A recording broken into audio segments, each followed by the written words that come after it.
Co-creators, Lilou here in Sedona, Arizona with Jane Elizabeth Smith. Hello. Hello, my dear. I love it. I love how elegant this interview is going to be because we are, my beautiful co-creator, on a golf course. Yes, we are. No more, no less. No, and the sun is shining and the ducks are quacking and it's beautiful. There's a rainbow over there in that fountain. Oh, yeah. It's lovely. Life is pretty magical. It's as good as it gets. Yes. I love it. Fabulous. And you just had a lecture, a workshop at the Gift of Shift conference here in Sedona. How did that go? It was fun. It was fun. My tail wagged. It was wonderful. It was a very love-filled, exciting experience. You know, anytime I can talk about what my passion is, and that's love, and how to activate love in our hearts, I'm thrilled. Yeah. It's a gift. That's good. That's a gift. Yes. But before finding that gift and before teaching people and before being a teacher and a speaker, you and an author, you went through some hard moments. Oh, yes, I did. Yes. Can you tell us more about those? Yes. I didn't arrive at this beautiful destiny in a gentle, soft way. Not at all. I had a very difficult, challenging childhood that literally was my PhD training program to get me to love. You know, what I'm saying is I was plunked into this life in the most challenging classroom that just about anyone could be placed in. A household where there was a lot of violence, a lot of abuse, and not very much love at all. It's difficult for me to say these things because I do love and honor my parents. And so I do want to put that out there. And I also had this experience that wasn't the most pleasant at all. And that set me on a journey of trying to find myself and to find love. And of course, like all of us who've had this journey, I probably got into a lot of trouble going into the wrong places looking for love, but did the best that I could. Yeah. I had to learn that love wasn't out there in the form of men, or it wasn't out there in the form of making a lot of money or having the perfect body and the perfect, you know, all those things we're told, if I do this, then I'll be good enough. If I just behave right, then I'll be good enough. If I'm successful enough, I'll be good enough. If I'm a good enough wife or good enough mother or lover, whatever, then I'll be good enough to get this love that I so desperately need. And I was wrong. I went to seek love out from all the places that I would never get it. Yeah.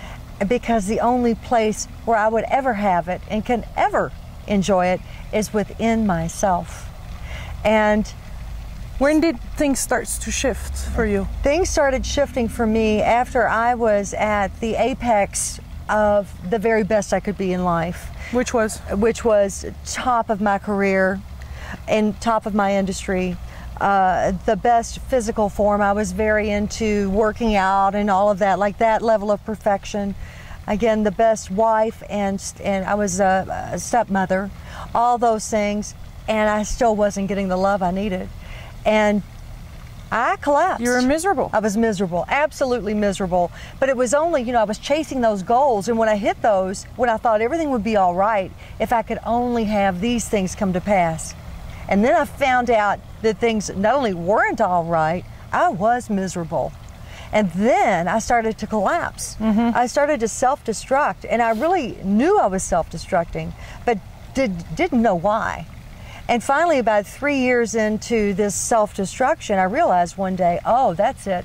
If my best wasn't good enough for love and to be loved, then I guess I'm not good enough. I guess I'm bad after all. Just like I was told I was bad when I was a child, even though I wasn't bad. It was just a circumstance.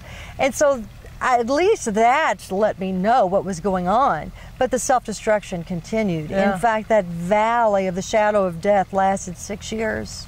And you went through dark nights of the soul. Dark night of the soul. How do you describe a dark night of the soul?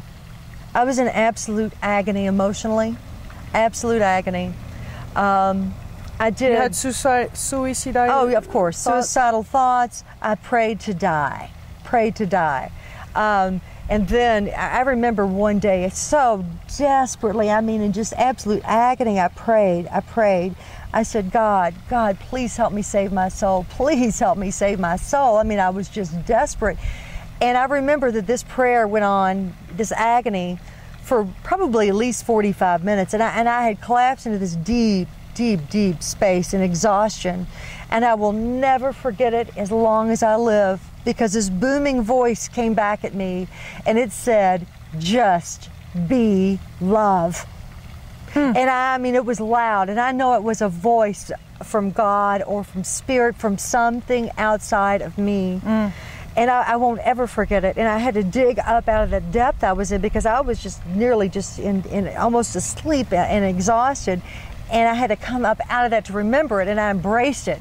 Just be love. Okay, be love. How do I be love? Right. Where did you start from? I had to start from loving myself. I had to, whether I believed it or not, I had to say, okay, I can love God. God is love. For me, God is love. So I fell in love with love. I fell desperately in love with love. I began having an intimate love affair with love. And I nursed it in myself. I fed myself with it. I force-fed myself, flooded myself with love in every form and capacity I could have it. Songs on the radio, I sang back and forth to me, to love. And once I started loving love so much, I could finally look in the mirror, and with a little bit of hope, I started saying, God, Jane, I love you. God, I love you. Jane, I love you. God, I love you. And then I fell desperately in love with myself. I could look in the mirror and say, you are the sweetest, most tender, wonderful gift. You're a gift. You're a gift.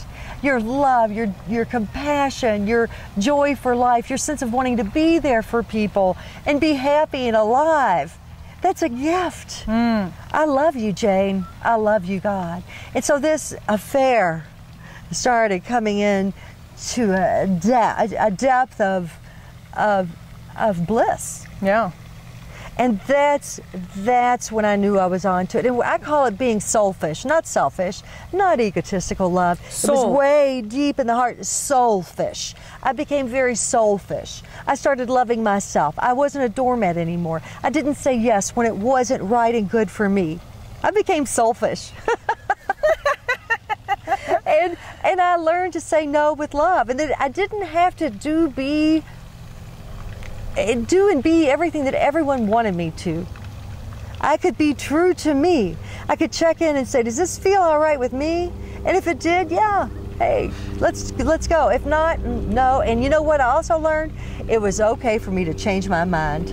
Yeah. If I said yes to something, and as I went down the journey, I decided it wasn't right for me, I would say, you know what?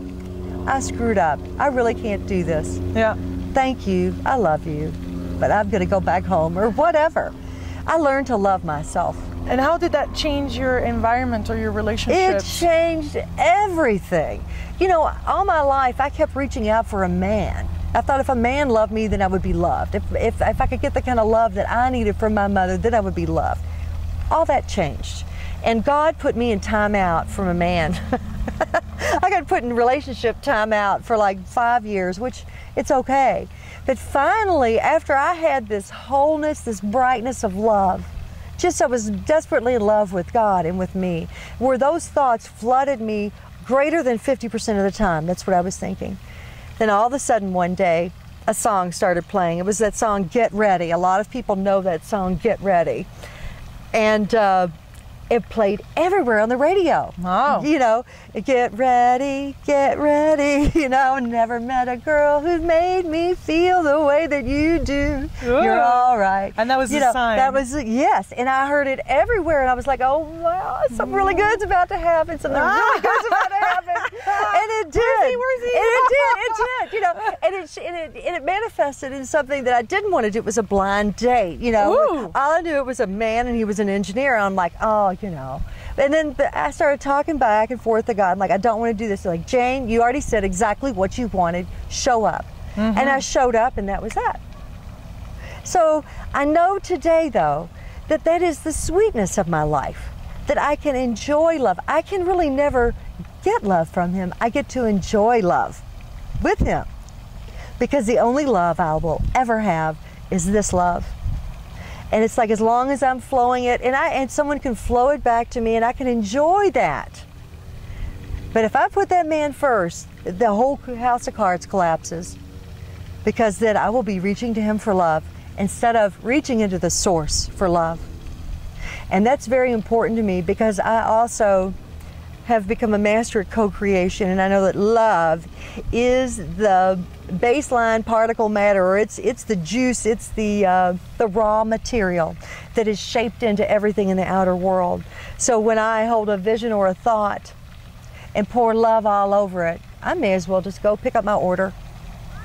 So tell us more about that co-creation and how you're manifesting powerfully. I know you wrote a book about it, and you become a genie. Yes, I want to hear about the genie story. Yes, the genie. Well, you know, as my little girl dream was to believe that magic was real, you know, and I loved that dream of genie. So back, you know, on my way to the top before I collapsed, you know, on the money side, if you will, I did all this visualization, and I was on a search, you know. So for 20 years I went out and I practiced these principles, and I found what I call the magic formula. And I write about it, and I give it to everyone in the book.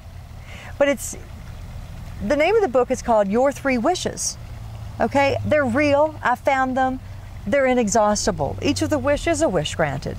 And so I say to everyone, if you had a magic wand, would you use it? Yes. Yes, okay. Well, here's your magic wand. You've already got the wand. Here's your book, your instruction manual, your 3 wishes. That's right. And literally, if you follow that principle, you may as well just collect your order. Give us a bit of a hint, some juice about it. Some juice about it. Some things that are important to manifest. The things that are important to manifest. You're saying pouring love on it. I love that. That's everything. That's the one thing that was missed in all the other texts that I discovered. And I'm not saying, you know, I'm not fluffing my feathers. I'm just saying, here it is. That's what was missed, because you see, the co-creation process is very similar to a plastics manufacturing plant, okay? There's never seen any, so you have to explain. Right. There are plastic things all over our life, right? But they're all created the same way. There is a large vat to which these little tiny pearls of plastic are put in. They're heated until they're liquefied. They're injected into a mold, the mold which was engineered and created for whatever the person had ordered. All right? They're held in that mold for so long, then they go down a conveyor belt, and then they pop out into the hands, you know, to shipping, and then they're shipped. I like the popping part. Right, they pop right out. Okay? So, in this analogy for co-creation, love is the raw material. It's the raw material. It shapes everything. Everything.